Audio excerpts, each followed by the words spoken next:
তোমার ছেলে তোমাকে খাওয়াচ্ছে। তুমি লোকের কথা কেন ভাবো? তুমি যখন বিছানায় পড়েছিলে তো কোন কোন বাবার পেটি এসেছিল তোমাকে খাওয়ানোর জন্য? হলো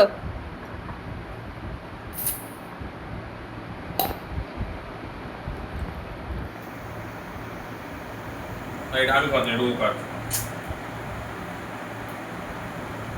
খেয়ে দেখো একবার। অ্যাকসেপ্ট করো, ফ্রিজে ঢুকিয়ে দিও। খাও, আরে খাও। আরে খাও। ভালো খেতে মা।